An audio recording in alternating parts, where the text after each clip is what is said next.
وتأكلون التراث اكلا لما. واورې دا خبره نو ما څه درته وویل، دواړه ما درته وویل چې یو زموږ خواته خبره ده، یو ستاسې خواته خبره ده. عملا مکلف دی عوام چې دا فریضه نه ژوندي کړي. او دومره سخت الفاظ چې په قرآن کریم کې راغلي دي د میراثخوره خلکو لپاره، اباؤکم و ابناؤکم. الله وایي ما حصې ورکړي دي، پلار ته ما حصه ورکړې ده ستاسې، ښځې ته مو ما حصه ورکړې ده، مور ته مو ما حصه ورکړې ده، خور ته مو ما حصه ورکړې ده، ورور ته مو ما حصه ورکړې ده. یو څوک دا نسي وایي چې ولې په قرآن کریم کې پلار ته شپږمه ورکړه سوې ده، ولې په قرآن کریم کې ماینې ته څلورمه یا اتمه ورکړه سوې ده، ولې میړه ته نیمه یا څلورمه ورکړه سوې ده. دا اشکال څوک نسي کولی.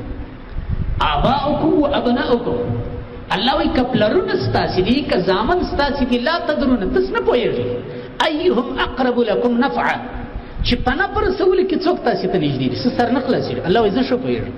12 کسان موږ په شریعت کې داسې لرو چې د هغوی حصې الله پاک جل شانه بیان کړي دي. د علم المیراث په اصطلاح کې یا د علم الفرائض په اصطلاح کې دیو ته اصحاب الفرائض یا اصحاب الفروض وایي. یعنی دا هغه کسان دي چې د دوی حصې الله پاک بیان کړي دي. د میړه حصه الله پاک په قرآن کې بیان کړی ده. که چیرې ماینه مړه سي د دوه حاله نه ده خالي. که چیرې ماینې اولاد پرېښوي میړه ته څلورمه رسېږي، که ماینې اولاد نه پرېښوي میړه ته نیمه یې رسېږي. میړه مړ سو ماینه یې تر شا پرېښوه. دا زموږ تاسې خلک دا یې شم په پوهېږي وایي اشتک. دا اشتک تا چیرې زده کوي؟ په خوله خو دې داسې اشتک اشتک ځري، په عمل کې ولې نه ژوندی کوي؟ که چیرې میړه مړ سي میړه، نو بیا د دوه حاله نه دی خالي، اولاد لري که نه لري. کې اولاد نه درلودی دې ښځې او میړه یې مړ سو، څلورمه حصه وړي. کې اولاد تر شا پرېښوئ، په هغه صورت کې بیا څه وړي؟ ښځه اتمه حصه وړي. نو د فلار حصه په قرآن کریم کې الله پاک ذکر کړی د شپږمه ده.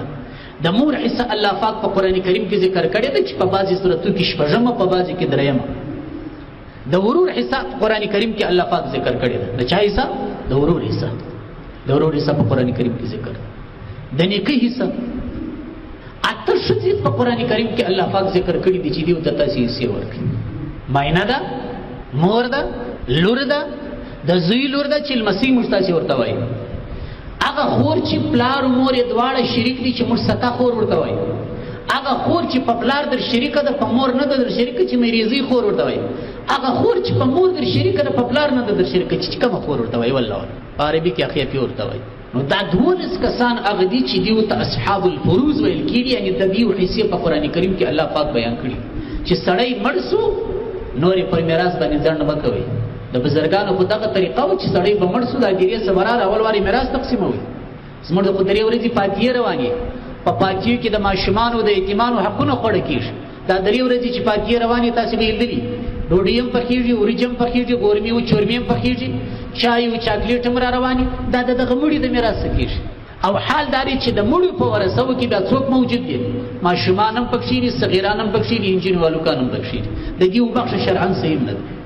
ته باور وکړه دا زموږ په محله کې موږ تقریبا د اکثر خلکو ستر وخلاصو چې وخت خدا نه خواسته یو مرده وسي، یو مړی وسي، هغه کس خپل راوغواړه چې ګوره شرعي د فاتحې طریقه دار چې دا درې ورځې ستاسې د کور ډوډۍ خوړل مشکل لري، ستاسې د کور ډوډۍ خوړل مکروه ده.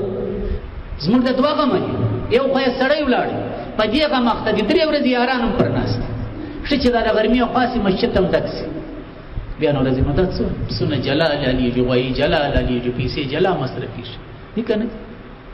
نو دا هغه حقوق دي. زه کله کله تاسې ته وایم چې بعضې شان دي همت غواړي.